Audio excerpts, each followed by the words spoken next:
नमस्कार, कैसे हैं आप लोग। मध्य प्रदेश एक्सप्रेस में आपका फिर से स्वागत है।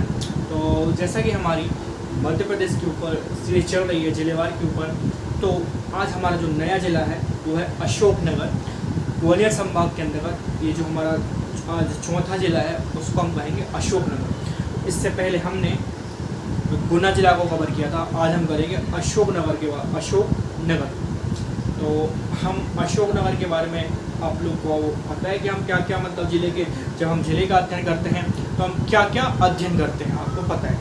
तो हम बात करेंगे नेशनल हाईवे, नदियाँ और ये जो क्षेत्र है वो कब बसा और वहाँ कौन कौन से स्थान हैं जो प्रसिद्ध हैं और वहाँ पर क्या है जो हमें जानना है। तो सबसे पहले अगर हम बात करें अशोकनगर की, तो आप नाम से ही समझो अशोकनगर। तो अशोक आपने सुना होगा, हमारे जो भारत के इतिहास में है अशोकनगर प्राचीन भारत में। तो ये जो अशोकनगर है ये अशोक के ही नाम पर पड़ा, सम्राट अशोक हैं उनके ही नाम पर क्या है ये अशोकनगर नाम पड़ा। इतना समझ में आ रहा है कि जो अशोकनगर है वो सम्राट अशोक हैं उनके नाम पर क्या है ये अशोकनगर पड़ा। ठीक है, इतनी बात क्लियर हुई। अगर हम बात करें फिर नेशनल हाईवे की, तो नेशनल हाईवे यहाँ पर लगता है 346। नेशनल हाईवे कौन सा लगता है? 346 नेशनल हाईवे लग गया। नदियों की बात करें तो नदियाँ यहाँ पर क्या है? पार्वती है, नदियाँ यहाँ पर पार्वती है, बेतवा है और सिंध नदी। तो 3 नदी यहाँ पर कौन कौन सी? पार्वती हो गई, उसके बाद बेतवा हो गई और सिंध नदी हो गई। तो ये तीनों नदी यहाँ पर है। हम बात करें यहाँ पर बांध की, तो मूल बांध और पूंछ बांध, मूल बांध और पूंछ बांध यहाँ पर है, मूल बांध और पूंछ बांध यहाँ पर है। ठीक है, तो ये तरह हमारा क्लियर हो गया। अब हम देखते हैं कि ये जो जिला है वो कब अलग होकर बना। तो ये क्या है? गुना से अलग होकर बना ये जिला। कहाँ से? गुना से ये जिला अलग होकर बना है। कब हुआ है? 15 अगस्त 2003 को। 15 अगस्त 2003 को यह क्या है? गुना जिला से अलग होकर क्या है अलग जिला बना है। तो हम बात करें इसके वर्ग की, तो 4673 वर्ग किलोमीटर इसका क्षेत्रफल है। जनसंख्या की बात करें तो 8,45,071 इसकी जनसंख्या है। जनघनत्व की बात करें तो 181 जनघनत्व है। लिंगानुपात की बात करें तो 904 लिंगानुपात है। तहसील की बात करें तो तहसील 8 है। कौन कौन सी तहसील 8 है? तो पहले तो अशोकनगर हो गया है ना, अशोकनगर हो गया है ना, ईशागढ़ हो गया, उसके बाद सदोड़ा हो गया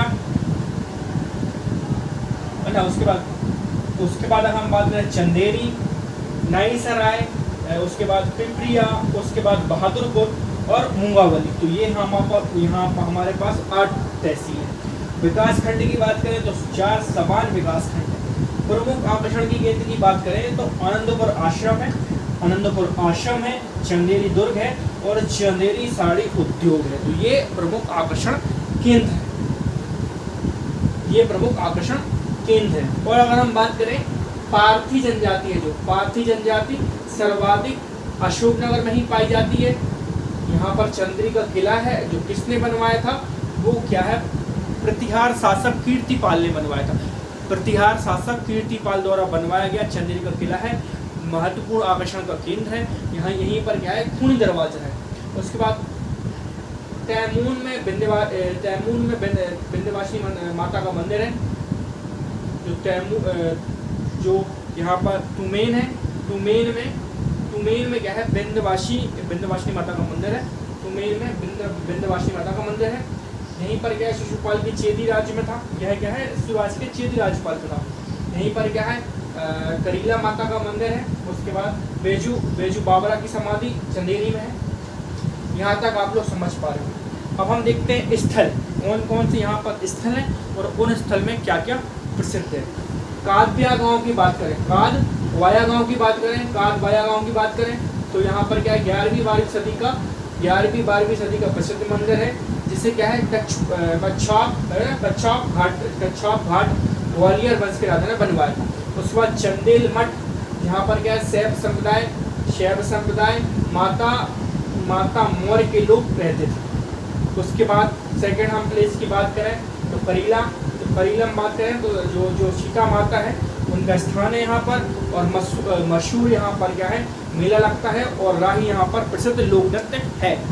आगे अगर हम बात करें फिर चंदेरी प्लेस के बारे में बात करें तो चंदेरी प्लेस है, उसमें क्या है, यहाँ पर साड़ी उद्योग चंदेरी में प्रसिद्ध, और मालवा का प्रवेश द्वार है। अच्छा, मुंगावली की बात करें तो मुंगावली क्या है, मध्य प्रदेश का पहला खुला जेल है, मध्य प्रदेश का पहला खुला जेल शिविर नवजीवन। उसके बाद यहाँ पर क्या है, तहसील मुख्यालय है। लास्ट हम बात करते हैं आनंदपुर की, तो ईशागढ़ जिले में क्या है स्थित धार्मिक स्थान है, और उसकी संस्थापना 1939 में हुई थी।